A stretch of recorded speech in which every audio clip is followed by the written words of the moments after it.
అపోస్తలుడైన పౌలు రోమీయులకు రాసిన పత్రికలోని 13వ అధ్యాయము.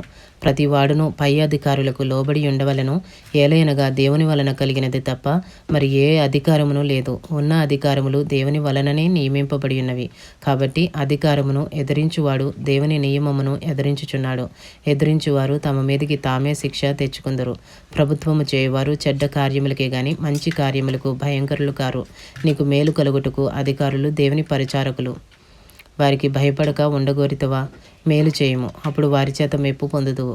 నీవు చెడ్డది చేసిన ఎడల భయపడము. వారు ఊరకయే ఖడ్గము ధరింపరు. కీడు చేయు వాని మీద ఆగ్రహము చూపుటకై వారు ప్రతీకారము చేయు దేవుని పరిచారకులు. కాబట్టి ఆగ్రహ భయమును బట్టి మాత్రము కాక మనస్సాక్షిని బట్టి లోబడి ఉండుట ఆవశ్యకము. ఏలయనగా వారు దేవుని సేవకులయుండి ఎల్లప్పుడూ ఈ సేవయందే పని కలిగి ఉందరు. ఇందుకే కదా మీరు పన్ను కూడా చెల్లించుచున్నారు. కాబట్టి ఎవనికి పన్నో వానికి పన్నును, ఎవనికి సొంకమో వానికి సొంకమును చెల్లించుడి.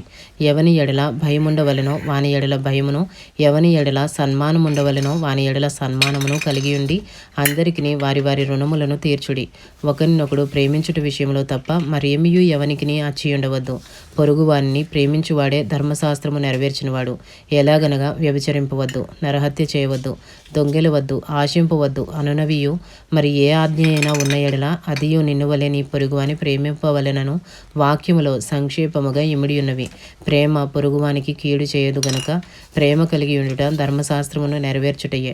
మరియు మీరు కాలము నెరిగి నిద్ర మేలుకొని వేళ అయినదని తెలుసుకుని అలాగు చేయుడి. మనము విశ్వాసులమైనప్పటికంటే ఇప్పుడు రక్షణ మనకు మరీ సమీపముగా ఉన్నది.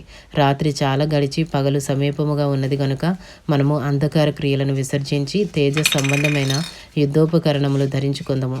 అల్లరితో కూడిన ఆటపాటలైనను మత్తైనను లేకయు, కామ విలాసములైనను పోకరి చేష్టలైనను లేకయు, కలహమైనను మత్సరమైనను లేకయు పగటి యందు నడుచుకున్నట్టు మర్యాదగా నడుచుకుందాము. మెట్టుకు ప్రభువైన యేసుక్రీస్తును ధరించుకునే వారే శరీరేచ్ఛలను నెరవేర్చుకున్నట్టుకు శరీరము విషయమై ఆలోచన చేసుకొనకుడి.